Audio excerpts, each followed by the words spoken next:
முக நண்பர்களே,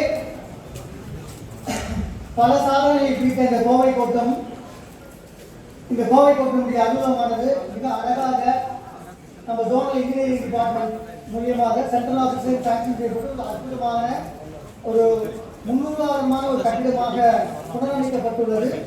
அதன் திறப்பு விழா செப்டம்பர் மாதம் 8ஆம் தேதி நமது மதிப்புக்கும் மரியாதைக்குரிய மேனேஜிங் டைரக்டர் அவர்களால் இந்த கட்டிடம் திறந்து வைக்கப்பட்டுள்ளது. அதை கொண்டாடும் வகையில் முன்னோர்களுக்கு ஒரு அற்புதமான ஒரு புதுவெளியை போட்டி அறிவித்திருக்கோம்.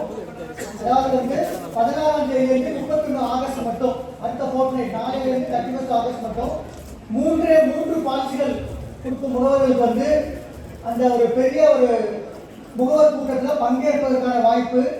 6 பாலிசிகள் கொடுப்பதற்கு அந்த கூட்டத்தில் பங்கேற்று நம்முடைய மதிப்புக்கும் மரியாதைக்குரிய மேனேஜிங் டைரக்டர் கைகளால் கௌரவம். 10 பாலிசிகள் கொடுக்கும் முகவர்களுக்கு அந்த கூட்டத்தில் பங்கேற்று அவருடைய மேனேஜிங் டைரக்டர் அவருடைய கைகளால் சிறப்பு கௌரவம். இது நம்மளுடைய கோவை கோட்டத்துக்கு அடுத்த போர்ட்நைட் ரொம்ப ஒரு முக்கியமான ஒரு காலகட்டம். பல சாதனைகளை படைச்சிருக்கின்றோம். இப்பயும் கூட கவுன்சிலோட பார்த்தீங்கன்னா நம்மளுடைய கோட்டமானது எம்டிஆர்டியில் முதல் நிலையில் இருக்கு. அதுக்கு எல்லாருக்கும் நல்லா வரணும். பாராட்டு வார்த்தைகள் தெரிவித்துள்ளேன். நிச்சயமாக இந்த வருடம் நம்முடைய கோவை கோட்டத்தின் புதுவெளியில் எந்த விதமான தோல்விகளோ மிகப்பெரிய சாதனையை படைக்கும் என்பதில் எந்த விதமான ஐயப்பாடுகளே இல்லை.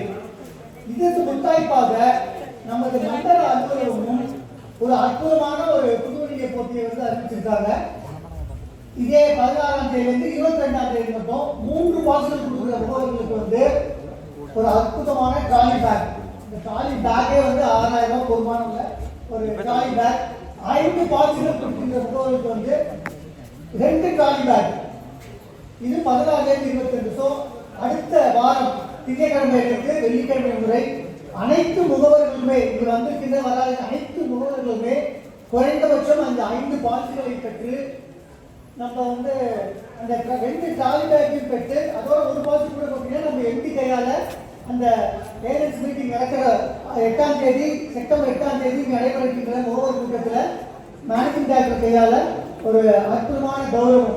ஸோ அனைத்து முகவர்களும் இதில் பெருந்திரளாக பங்கேற்றுக் கொண்டு நம்முடைய கோட்டத்தினுடைய அந்த திறப்பு விழா அந்த ஒரு விழாவை மிகச் சிறப்பாக கொண்டாட வேண்டும் என்று கேட்டுக்கொண்டு காலத்தின் கட்டாயத்தை என்னுடைய உரையை முடிப்பதற்கு முன் இங்கு பல நிலைகளில் வெற்றி பெற்று வந்திருக்கின்ற முகவர் நண்பர்கள், வளர்ச்சி அதிகாரிகள், எஸ்பிஎஸ், விகாஸ், சிஎல்எஸ் அனைவருக்கும் என்னுடைய பாராட்டுகளையும் வாழ்த்துக்களை மீண்டும் ஒரு முறை தெரிவித்துக்